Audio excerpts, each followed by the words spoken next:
हरे कृष्णा। स्वागत है आपका हमारे चैनल दिव्य श्रीविका में। माघ मास के कृष्ण पक्ष की अमावस्या तिथि मौनी अमावस्या होती है।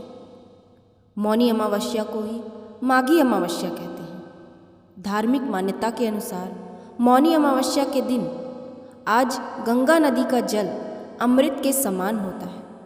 इसमें स्नान करने से सभी पाप मिट जाते हैं, निरोगी काया प्राप्त होती है और मृत्यु के बाद मोक्ष की प्राप्ति होती है। इस दिन भगवान श्री हरि विष्णु और पीपल के वृक्ष की पूजा की जाती है। मौनी अमावस्या की कथा में इस पूजा का जवाब छिपा हुआ है। आइए जानते हैं मौनी अमावस्या की कथा। पौराणिक कथा के अनुसार कांचीपुरी में एक ब्राह्मण रहता था। उसका नाम देवस्वामी तथा उसकी पत्नी का नाम धनवती था। उसके 7 पुत्र तथा एक पुत्री थी। पुत्री का नाम गुणवती था। ब्राह्मण ने 7 पुत्रों को विवाह करके बेटी के लिए वर खोजने अपने सबसे बड़े पुत्र को भेजा। उसी दौरान किसी पंडित ने पुत्री की जन्म कुंडली देखी और बताया सप्तपदी होते होते ये कन्या विधवा हो जाएगी। तब उस ब्राह्मण ने पंडित से पूछा, पुत्री के इस वैधव्य दोष का निवारण कैसे होगा? पंडित ने कहा, सोमा का पूजन करने से वैधव्य दोष दूर होगा। फिर सोमा का परिचय देते हुए उसने बताया वह एक धोबिन है। उसका निवास स्थान सिंहल द्वीप है। उसे जैसे तैसे प्रसन्न करो और गुणवती के विवाह से पूर्व उसे यहाँ बुला लो। तब देवस्वामी का सबसे छोटा लड़का बहन को अपने साथ लेकर सिंहल द्वीप जाने के लिए सागर तट पर चला गया। सागर पार करने की चिंता में दोनों एक वृक्ष की छाया में बैठ गए।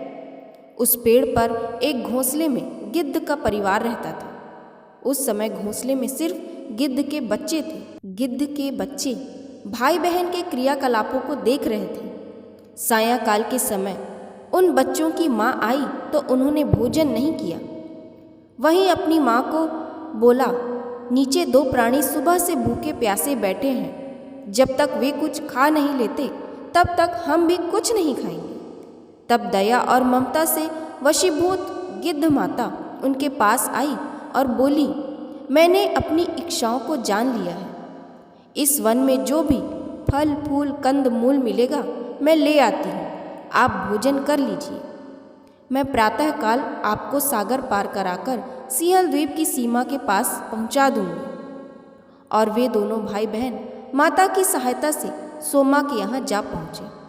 वे नित्य प्रातः उठकर सोमा का घर झाड़कर लीप देती थी। एक दिन सोमा ने अपनी बहुओं से पूछा, हमारे घर कौन बुहारता है, कौन लीपता पोतता है? सब ने कहा, हमारे सिवाय और कौन बाहर से इस काम को करने आएगा?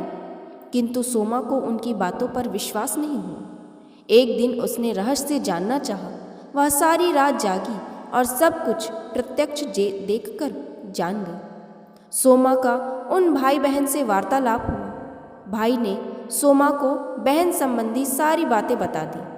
सोमा ने उसकी श्रम साधना तथा सेवा से प्रसन्न होकर उचित समय पर उनके घर पहुंचने का वचन देकर कन्या के वैधव्य दोष का निवारण करने का आश्वासन दे दिया।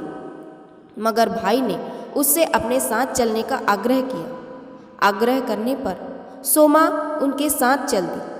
चलते समय सोमा ने बहुओं से कहा, मेरी अनुपस्थिति में यदि किसी का देहांत हो जाए तो उसके शरीर को नष्ट मत करना, मेरा इंतज़ार करना। और फिर सोमा भाई बहन के साथ कांचीपुरी पहुंच गई। दूसरे दिन गुणवती के विवाह का कार्यक्रम तय हो गया। सप्तपदी होते ही उसका पति मर गया। सोमा ने तुरंत अपने संचित पुण्यों का फल गुणवती को प्रदान कर दिया। तुरंत ही उसका पति जीवित हो उठा। सोमा उन्हें आशीर्वाद देकर अपने घर चली गई। उधर गुणवती को पुण्य फल देने से सोमा के पुत्र जमाता और पति की मृत्यु हो गई। सोमा के पुण्य फल संचित करने के लिए मार्ग में पीपल वृक्ष की छाया में विष्णु जी का पूजन करके 108 परिक्रमाएं की। इसके पूर्ण होने पर उसके परिवार के मृतक जन जीवित हो उठे। अर्थात निष्काम भाव से सेवा का फल मधुर होता है। इस व्रत का यही लक्ष्य है। जय श्री विष्णु।